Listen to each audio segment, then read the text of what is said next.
부족한 저를 이 자리에 세워주신 하나님께 감사드리며 광림재단으로 불러주시고 말씀의 강단을 허락해 주신 담임 목사님께 감사를 드립니다.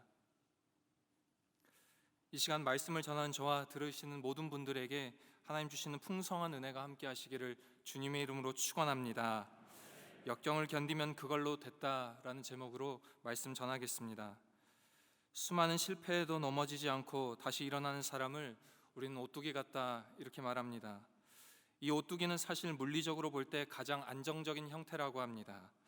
평행 상태에 있었던 어떤 물체가 또 다른 외부의 힘으로 인해 평행 상태가 망가지게 되는데 그때 스스로 돌아와 원래의 형태로 돌아오는 것을 오뚜기라고 하고 그 오뚜기를 유지하는 힘을 복원력이라고 합니다.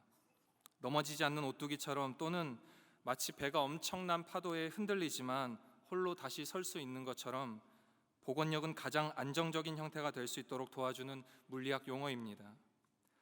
우리의 삶에서 이 복원력이 필요할 때가 있습니다. 실패가 우리의 삶에 다가왔을 때 그렇습니다.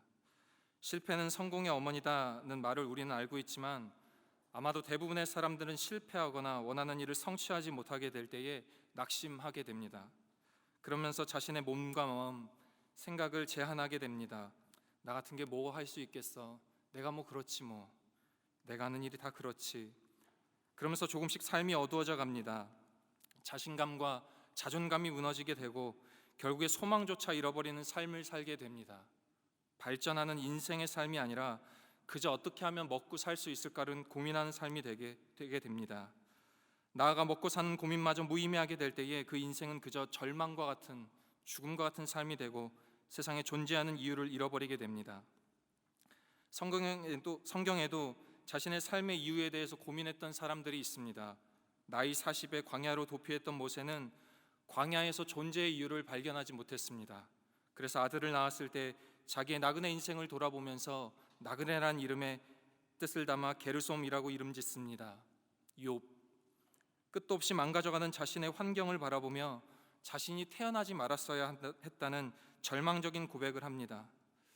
하나님이 쏘신 독화살에 맞아 서서히 죽어가고 있다고 스스로에게 이야기합니다. 그러나 모세도 욥도 그들의 인생의 끝에는 사명을 완수하고 하나님이 주시는 놀라운 축복을 누리게 되는데 그것은 그들에게 절망 가운데서도 다시 일어날 수 있다는 복원력이 있기 때문이었습니다. 그 복원력은 다름이 아니라 반드시 하나님이 나와 함께 하신다는 믿음의 복원력이었습니다. 하나님이 기뻐하시는 영광의 열매를 맛보기 위해서는 실패의 상황에서도 믿음으로 견뎌내야 합니다. 하나님의 섭리와 계획이 우리를 이끌고 계시다고 확신해야 합니다. 그 믿음 위에서 주님이 기뻐하시는 축복된 영광의 열매를 마음껏 맛볼 수 있게 되는 것입니다. 아이가 걷기 위해 약 3,000번을 넘어지지만 다시금 일어나 걷기 위한 복원력이 그 어린 육체와 정신에 있어 결국에 걷게 되듯이 사랑하는 성도님들 가운데 여러 상황의 고난을 겪고 계시다면 주님이 함께 하신다는 믿음의 복원력으로 계속해서 견뎌나가시는 저와 여러분 되시기를 주님의 이름으로 축원합니다. 오늘 말씀은 사도 바울이 2차 전도 여행 중에 일어난 일을 기록하고 있습니다. 위대한 전도자요 신앙의 스승인 사도 바울도 복음을 전하는 전도 여행 중에 육체와 마음에 수차례 고난이 다가왔습니다. 그는 선교 사역을 중단하고 싶을 정도의 낙심에 빠져 있었습니다. 그러나 그는 다시 일어나 그리스도를 전하는 위대한 믿음의 선배가 될 수 있었습니다. 어떠한 모습이 그에게 복원력이 되었으며 위대한 믿음의 선배가 될 수 있었는지를 몇 가지로 나누어 보고 고난의 시기를 살아가는 우리에게 큰 도전과 기도의 제목을 얻고자 합니다. 첫째로 한계를 정하지 말고 견뎌내라입니다. 한계를 정하지 말고 견뎌내라. 오늘 본문 9절입니다. 밤에 주께서 환상 가운데 바울에게 말씀하시되 두려워하지 말며. 왜 주님께서 바울에게 두려워하지 말라고 말씀하셨을까요? 쉽게 생각하면 됩니다. 바울이 두려워하고 있었기 때문에 그렇습니다. 위대한 선교사요 복음 전도자요 지성인이자 회심하여 오직 예수 그리스도뿐이었던 그 바울에게도 두려움이란 감정이 파고들었습니다. 낙심에 이어지는 두려움과 복원할 수 없을 것 같은 절망이 사도 바울을 사로잡았습니다. 무엇 때문에 이 사도 바울은 두려움에 빠졌을까요?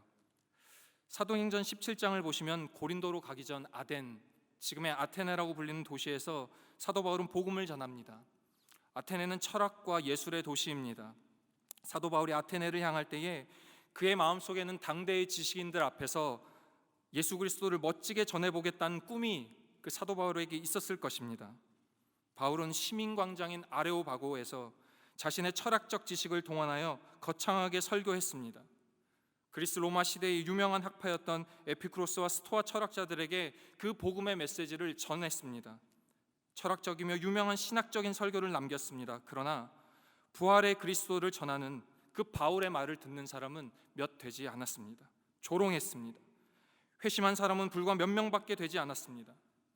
역사적으로 신학적으로 이 설교가 성공한 설교냐 실패한 설교냐는 논란의 여지가 있지만 설교를 들었던 그 당시 거의 모든 학자들이 그 사도 바울의 메시지를 받아들이지 않았습니다.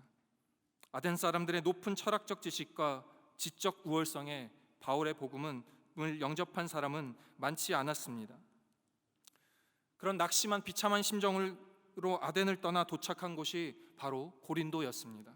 그런데 고린도, 상업의 발전으로 매우 부유한 도시였지만 그에 따라 부패한 도시였습니다. 고린도시에는 유명한 미의 여신 아프로디테의 신전으로 포장된 그 이면에는 음란과 방탕의 도시, 그 도시가 바로 고린도였습니다. 고린도에 들어서자마자 바울의 마음은 흔들렸습니다. 고린도전서 2장 3절입니다. 내가 너희 가운데 거할 때에 약하며 두려워하며 심히 떨었더라. 그러나 바울의 행동은 그 두려움에서 떠는 것에 멈추지 않았습니다. 사도행전 18장 5절입니다. 바울이 하나님의 말씀에 붙잡혀 유대인들에게는 예수는 그리스도라 밝히 증언하니, 하나님의 말씀에 붙잡혔다는 것은 하나님의 말씀에 완전히 사로잡혀 오직 하나님의 말씀만을 증거했다는 것입니다. 아덴에서 경험했던 철학적 변론이 실패했기 때문에 그저 하나님의 말씀만 증거했습니다. 그런데 이를 들은 유대인의 반응은 또다시 사도 바울을 낙심하게 만들었습니다. 사도행전 18장 6절입니다. 그들이 대적하여 비방하거늘. 유대인들이 바울의 메시지를 반대했고 비방했습니다. 우리가 하는 말을 다른 사람이 비방하고 조롱하면 그것만으로도 해도 화가 납니다. 더군다나 내가 정말 확신 있는 말인데 다른 사람이 아니라고 하면 그걸로 더 낙심하고 답답하게 되지 않습니까? 내 말, 이 진리가 진짜 맞는데 대적하여 비방하는 자들로부터 낙심할 수밖에 없는 그의 상황. 그리고는 사도 바울은 그 비방하는 자들에게 옷을 털며 이렇게 이야기합니다. 사도행전 18장 6절 세번역 성경입니다. 너희가 멸망을 받으면 그것은 오로지 너희의 책임이다. 나의 잘못은 아니다. 이제 나는 이방 사람에게로 가겠다. 바울은 복음을 전해도 변화되지 않는 사람들을 보면서 낙심의 마음이 들었을 것입니다. 예수가 그리스도이심을 들으면서도 여전히 세상의 생각과 철학을 쫓아 사는 사람을 보면서 낙심했습니다. 그러고는 아마도 자기 사역의 한계, 자기 능력의 한계를 보면서 두려움에 빠졌습니다. 그러나 하나님 쪽에서 바울을 도구로 사용하시고자 하는 그 계획은 계속되고 있었습니다. 낙심과 두려움 속에 있던 바울에게 하나님의 말씀이 임했습니다. 오늘 읽은 18장 9절의 말씀, 밤에 주께서 환상 가운데 바울에게 말씀하시되 두려워하지 말며 침묵하지 말고 말하라. 하나님은 바울에게 두려워도 가라, 말해라, 너 능력의 한계 너가 끝내지 마라, 너는 끝인 것 같아도 나는 아니다, 그러니 계속 가라, 계속 말하라, 응원하시며 위로하시더라, 이 말입니다. 왜일까요? 주님께서는 사도 바울에게 하신 약속이 있었기 때문입니다. 사도행전 9장 15절입니다. 주께서 이르시되 가라, 이 사람은 내 이름을 이방인과 임금들과 이스라엘 자손들에게 전하기 위하여 택한 나의 그릇이라. 이런 하나님 쪽에서의 약속을 믿으며 나아가는 바울의 견딤이 우리의 견딤이 되기를 바랍니다. 우리의 견딤이 우리가 한계에 닥쳤을 때의 끝이 아니라 주님의 입장에서는 여전히 그 영광을 위해 진행하고 계시다는 사실을 믿으시기를 바랍니다. 많은 사람들이 실패를 경험할 때에 대부분 그 자리에서 멈춰버리게 됩니다. 가나안을 정탐하고 돌아온 10명은 강하고 견고한 그 성읍을 보고 두려움에 떨어 거기서 멈춰버렸습니다. 그러나 여호수아와 갈렙은 하나님을 믿었고, 그리고 하나님을 약속을 믿는 믿음으로 그 성을 무너뜨렸습니다. 애굽에서 도망친 살인자 모세는 나이 80이 될 때까지 자신의 능력을 믿지 않았습니다. 자기를 실패의 한계에 가둬두고 살았습니다. 하나님께서 모세를 부르실 때에 모세는 출애굽기 3장 11절에 이렇게 이야기합니다. 내가 누구이기에 바로에게 가고 내가 누구이기에 이스라엘 자손을 애굽에서 인도해낼 수 있겠습니까? 그러나 80세가 지난 후에 더욱 강력한 하나님의 도구로 살아갑니다. 이성으로, 환경으로 자기를 가두지 않고 하나님에 대한 믿음으로 출애굽한 이스라엘 백성들을 이끌게 됩니다. 모세가 환경에 밀려 넘어졌을 때에 하나님은 그에게 믿음의 복원력을 허락하시고 이끌어내셨습니다. 그리고 수많은 기적과 능력을 경험하게 하시고 하나님의 사람으로만 살게 하셨습니다. 그렇게 한계를 정하지 않고 견뎌내게 하신 것입니다. 우리의 삶에 재정적 한계, 관계성의 한계, 능력의 한계에 닥쳐 두려움과 실패 가운데 있다면 그 한계의 벽을 다시금 주님 앞에 무너뜨리시기를 바랍니다. 그리고 견뎌내시기를 바랍니다.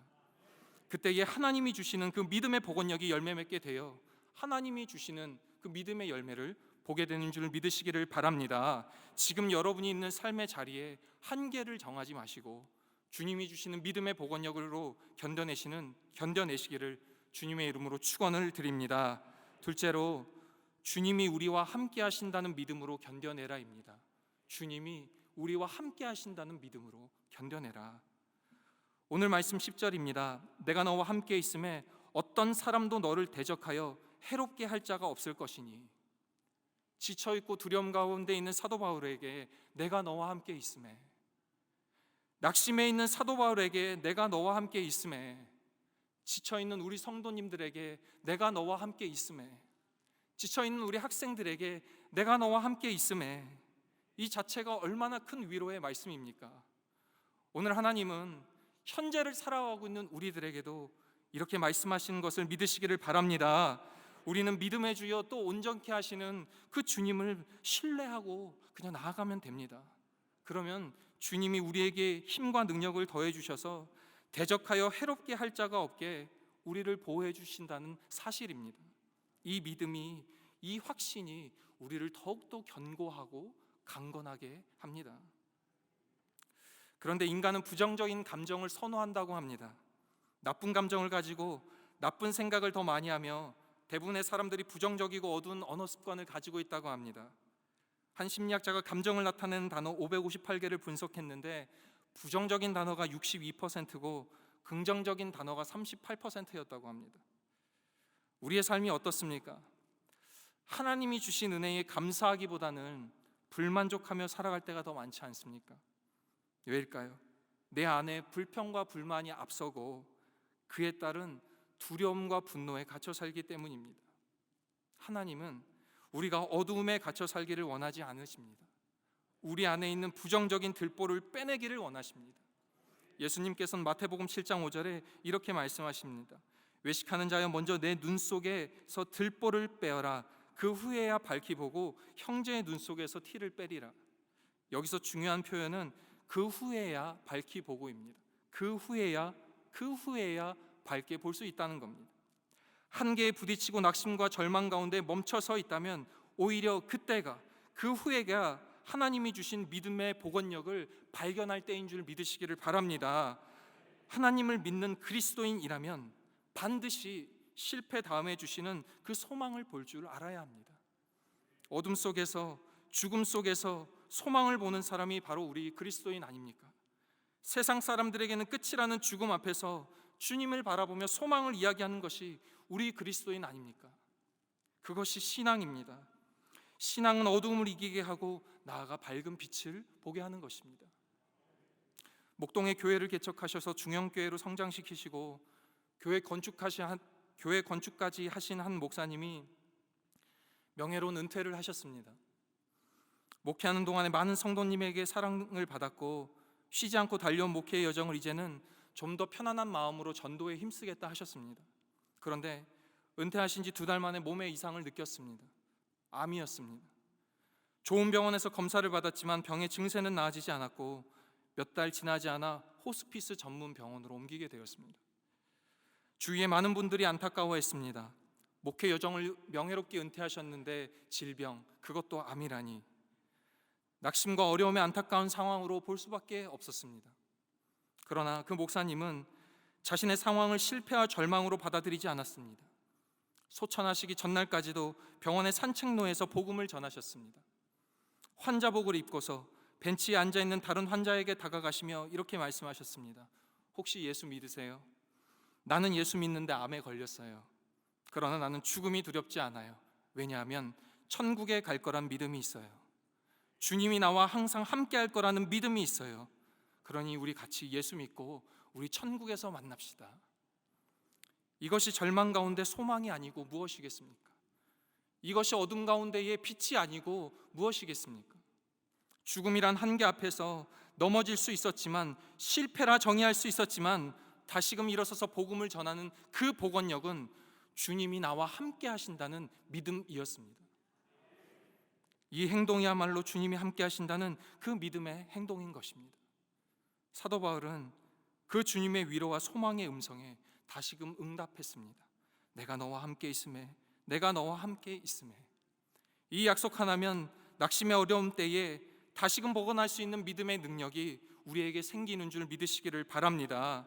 주님이 우리와 함께 계시다는 이 믿음으로 실패의 상황을 견뎌내시기를 주님의 이름으로 축원합니다. 끝으로 주어진 사명을 계속 감당하며 견뎌내라입니다. 주어진 사명을 계속 감당하며 견뎌내라.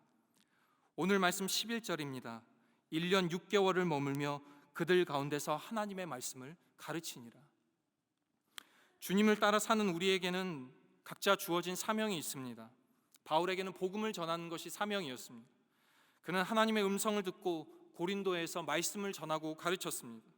낙심이 있었지만, 그 마음 가운데 두려움이 있었지만, 절망감이 그를 사로잡았지만 견뎌내며 고린도에서 1년 6개월을 충성스럽게 사명 감당했습니다. 그리스 교부 중 최고라는 요한 크리소스톰은 고린도를 일찍이 볼 수 없었던 가장 방탕스러운 도시라고 이야기합니다. 그러나 그 고린도에 교회가 세워진 것입니다. 사도 바울의 견뎌냄으로 그 방탕한 고린도 도시에 예수 그리스도의 보혈의 공로가 세워진 것입니다. 포기하지 않는 사명 감당으로 하나님의 열매가 그 방탕의 중심에 세워진 것입니다. 사명, 어려우니까 사명 아니겠습니까? 우리가 선택한 업무나 우리가 선택한 직책이 아니라 하나님께서 맡기신 사명입니다. 그래서 그걸 하나님께 맡기고 우리는 견뎌내면 하나님께서 인도하신다는 사실을 믿으시기를 바랍니다. 그래도 말이 쉽지, 포기하고 싶고 두렵고 낙심하고 싶고 절망하고 싶고, 그럴 때마다 사도 바울을 일으켜준 한 가지 힘이 있는데 그것이 바로 십자가였습니다. 십자가의 능력이었습니다. 사도 바울이 고린도 교회에 일어난 온갖 문제들을 위해 가장 먼저 이야기한 것이 바로 이 십자가였습니다. 고린도전서 1장 18절입니다. 십자가의 도가 멸망하는 자들에게는 미련한 것이요 구원을 받는 우리에게는 하나님의 능력이라. 바울은 십자가가 능력이라는 것을 믿었습니다. 우리를 위해 고난을 겪고 십자가를 지신 그리스도의 사랑이 능력이라고 믿었습니다.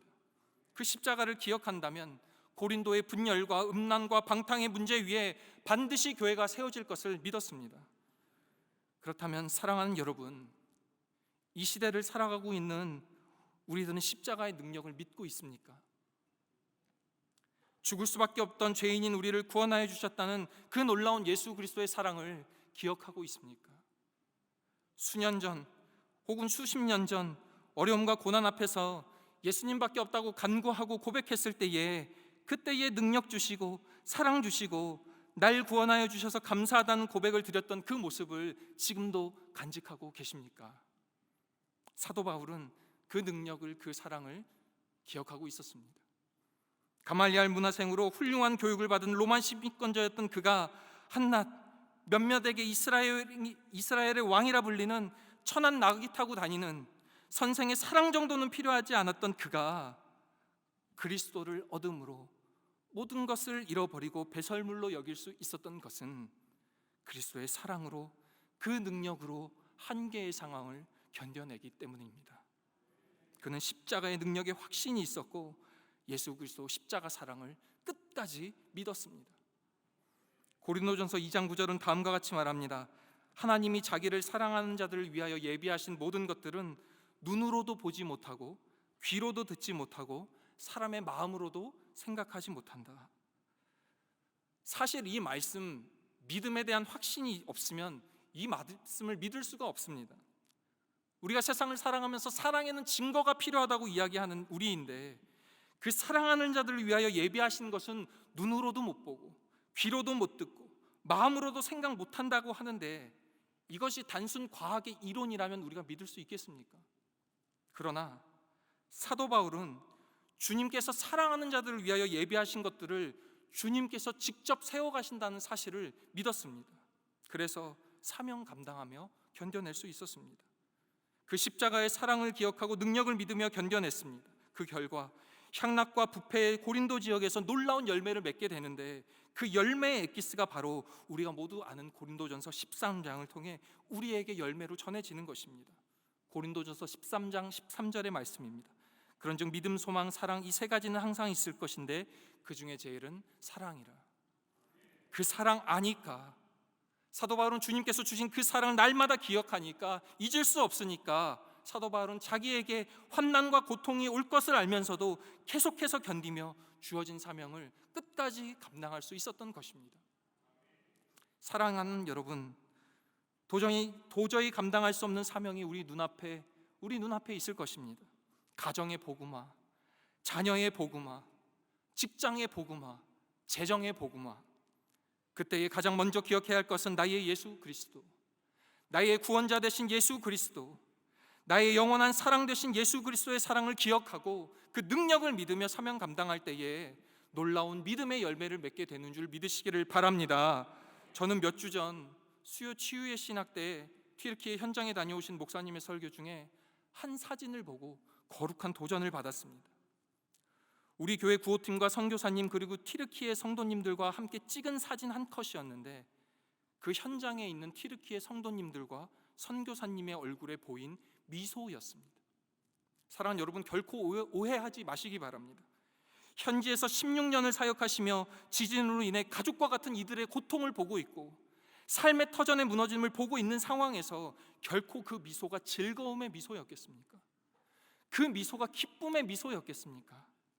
그 미소는 죽음의 위기에서 목숨 건져냄을 감사하는 미소였으며, 같이 고난을 이겨내고 있는 자들을 서로 위로하는 미소였으며, 폐허 가운데서 그저 사명을 감당하며 앞으로 하나님께서 해 나가실 그 미래를 바라보며 확신하는 소망의 미소인 것을 저는 믿습니다.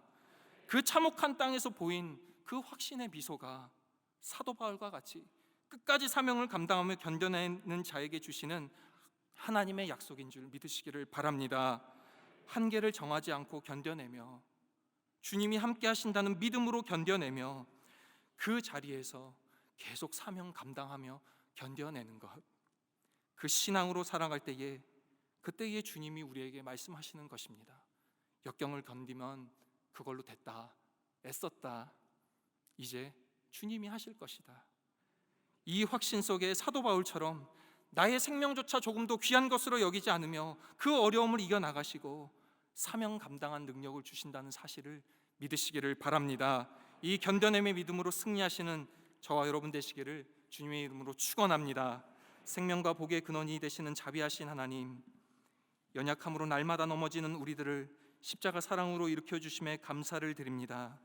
낙심과 두려움이 우리 앞에 있을 때에 사명을 넉넉히 감당하며 견뎌낼 믿음의 능력을 허락하여 주시옵소서. 주님이 우리와 함께 계시다는 믿음의 확신으로 담담하게 모든 어려움 견뎌나가는 우리의 삶이 되게 하여 주시옵소서.